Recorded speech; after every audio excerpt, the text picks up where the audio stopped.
கிறிஸ்துவுக்குள் பிரியமானவர்களே, இந்த நாளுக்கான மாலை நேரம் அண்ணா அப்போஸ்தலனாகிய பவுல் கொரிந்து சபைக்கு எழுதிய 2ஆம் நிருபம் 7ஆம் அதிகாரம் 14வது வசனம். 2 கொரிந்தியர் 7:14, 2 கொரிந்தியன்ஸ் 7:14.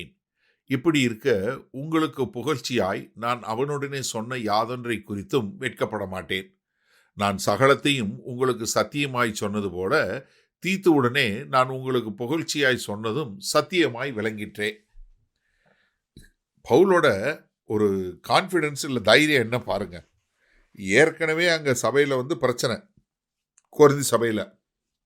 அதுக்கு கடிதம் எழுதி அனுப்பிச்சிட்டாரு. ஒரு திட்டு பயங்கரமாக திட்டி கண்டித்து அனுப்பிச்சிட்டாரு. அங்கே அவருக்கும் மனஸ்தாபம், அதை கேட்டவங்களுக்கும் துக்கம். இப்போ அவர் தீத்துவை அனுப்பும்போது என்ன சொல்லி அனுப்புகிறாரு? தீத்து, நீ போ, கொரிந்தியன்ஸ் ரொம்ப நல்லவங்க, அவங்க கர்த்தருடைய வார்த்தையை கேட்டு திருந்திடுவாங்க. ஏன்னா அவங்க எல்லாத்தையும் விட்டு விட்டு கர்த்தரை பின்பற்றி வரணும்னு சொல்லி சொன்னாங்க.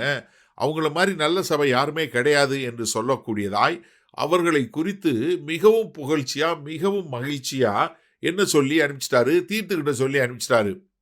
அப்போ தீத்து அங்கே போய் பார்த்துட்டு அவர் சொன்னதெல்லாம் உண்மை என்று சொல்லக்கூடியதை இன்றைக்கு பார்த்துட்டாரு. பார்த்தது போது சொல்கிறாரு, என்ன சொல்கிறாரு? நீங்கள் சரியில்லாத போதே நான் நீங்கள் ரொம்ப நல்லவங்கன்னு சொன்னேன், அதை குறித்து நான் இப்போவும் வெட்கப்படலை. எப்படி? நீ நல்லா இல்லாத போதே, நீங்கள் திருந்தாத இருக்கும்போதே நீங்கள் திருந்திடுவீங்கன்னு சொல்லி நான் சொன்னேன், அதனால் நீங்கள் திருந்திட்டீங்கன்னு சொல்லி சொன்னேன். இப்போ தீத்து உங்களை பார்த்தாரு, பார்த்ததுக்கப்புறம் நீங்கள் திருந்தி இருக்கிறீங்கன்னு சொல்லி சொன்னார் இல்லையா? அதை குறித்து நான் வெட்கப்பட மாட்டேன். ஏன்னா நான் முன்னாடியே ஆவியில் உணர்ந்தவனாக இருக்கிறேன். அதனால் பிலிப்பாய் பட்டணத்தில் உள்ள சபைக்கு எழுதும்போது என்ன சொல்கிறாரு? பிலிப்பியர் 1ஆவது அதிகாரம் 5ஆவது வசனத்தில், உங்களில் நற்கிரியைகளை தொடங்கிய தேவன் முற்றும் முடிக்க வல்லவராய் இருக்கிறார். எப்படி? அவர் என்ன கர்த்தராகிய இயேசு கிறிஸ்து வெளிப்படும் நாளில் எல்லாவற்றையும் விளங்க மனமாக எல்லாவற்றையும் முடிக்கக்கூடிய நல்லவராக இருக்காரு. அப்போ தேவன் சொன்னார், அவர் எல்லாவற்றையும் முற்றுமுடிய நடப்பிக்கக்கூடியவராக இருக்கிறாரு. அப்போ என்னுடைய நம்பிக்கை எங்கே இருந்தது? தேவன் பேரில் இருந்தது. அப்போ நான் விசுவாசித்தது தேவனை, நான் சொன்னது தேவன் முன்பாக.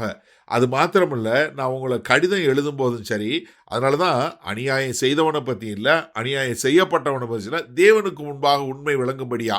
அதனால தான் அங்கே மறுபடியும் என்ன சொல்கிறாரு? நான் உங்களுக்கு சொன்ன காரியம் என்ன, உங்களை பற்றி நான் பெருமையாக சொன்னது என்ன சொன்னேன்? தேவனுக்கு முன்பாக அது உண்மையாக சொன்னேன். அது சத்தியமாக இப்போ வெளிப்படுது. அதை தீத்து சொல்லும்போது, அன்னைக்கு நான் சொன்னது நீங்கள் சரியில்லாத போது நீங்கள் நல்லவங்கன்னு சொல்கிறதும், இப்போ நீங்கள் நல்லா இருக்கிறீங்கன்னு சொல்லி நான் கேள்விப்படும் போது அது இன்னமும் எனக்கு மகிழ்ச்சியாக இருக்குது. அது என்ன காட்டுது? தேவன் பேரில் உள்ள ஒரு நம்பிக்கையை காட்டக்கூடியதாக. தேவன் எவ்வளவு நல்லவர், அவர் உங்களுக்குள்ள ஒரு கிரியை தொடங்கினார், அதை எப்படி முடித்தார் என்பதை காட்டக்கூடியதாக இருக்கு என்று சொல்லக்கூடிய ஒரு காரியம். சரி, இந்த நாளில் இந்த வசனத்தை நம்ம எப்படி எடுத்துக்கொள்வது? அதாவது மரணமும் ஜீவனும் அந்த நாவின் அதிகாரத்தில் இருக்கு. இப்போ நம்ம எப்படி நம்ம பிள்ளைகளை வாழ்த்துறோம், நம்ம எப்படி மற்றவங்களை வாழ்த்துறோங்கிறது ரொம்ப மிகவும் முக்கியம். அமெரிக்க தேசத்தில் ஒரு ஆராய்ச்சி செய்தாங்க. ஒருத்தர் ஒரு ஊழியக்காரர் தன்னுடைய அலுவலகத்தில் 2 செடி வச்சு ஒரே மாதிரி தண்ணி, ஒரே மாதிரி உரம் எல்லாமே கொடுத்துட்டு என்ன செய்வாராம்? தினசரி காலையில் வேலைக்கு போன உடனே ஒரு செடிக்கு முன்னாடி நின்று அந்த செடியை ஆசீர்வதித்து பேசுவாராம். தினசரி 10 நிமிஷம். இன்னொரு செடியை பார்த்து அதை ரொம்ப சபிச்சு, இது ஒன்றுமே வராது போகாது அப்படின்னு சொல்லி பேசுவாராம். என்ன ஆச்சா? ஒரு 3 மாதம் கழித்து பார்த்தா இவர் எதை ஆசீர்வதித்து பேசினாரோ அந்த செடி ரொம்ப தலைச்சி வளரக்கூடியதாக இருந்துச்சான். எதை இது சரியில்லைன்னு சொல்லி திட்டினாரோ அந்த செடி பட்டு போய் ஒன்றுமில்லாமல் போயிருச்சான். யோசிச்சு பாருங்க, எவ்வளவு நாக்கில் எவ்வளவு வல்லமை இருக்குன்னு. ஏன்னா நம்மளுடைய வார்த்தை என்னவா இருக்கு?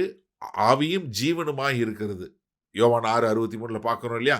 அப்போ நம்மளுடைய வார்த்தை ஜீவனாக இருக்குது, அதை ஜீவனை உருவாக்கக்கூடிய வார்த்தை.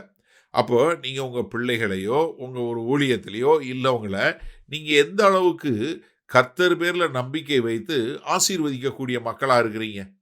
இப்போ உதாரணத்துக்கு உங்கள் பிள்ளைக்கு கணக்கு வரலன்னு வைங்க. நீங்கள் கணக்கு வரலன்னு சொன்னால், ஐயா இவன் ஒழுங்காக படிக்கவே மாட்டேங்கிறான், இவன் மக்கு பையனாக இருக்கிறான்னு சொன்னீங்கன்னா அப்படி தான் ஆகும்.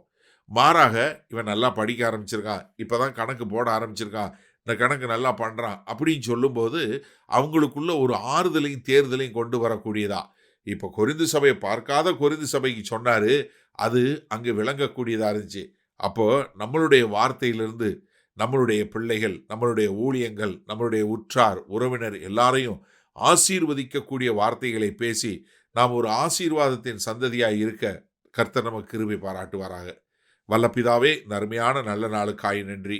இது அந்த நல்ல நாளிலும் ஆண்டவரே, நாங்கள் ஒவ்வொருவரும் நாங்கள் மற்றவர்களை ஆசீர்வதிக்கிறதற்காக பிறந்திருக்கிறோம் என்பதை புரிந்து கொண்டு நாங்கள் மற்றவர்களை ஆசீர்வதித்து அதன் மூலமாய் அவர்களும் தேவனை அறிந்து கொள்ள எங்களுக்கு கிருபை பாராட்ட வேண்டுமாய் மீட்பரும் இரட்சகருமாகிய இயேசு கிறிஸ்துவின் மூலம் ஜெபிக்கிறோம் ஜீவனுள்ள வல்ல பிதாவே, ஆமேன். கர்த்தர் உங்களை ஆசீர்வதிப்பாராக.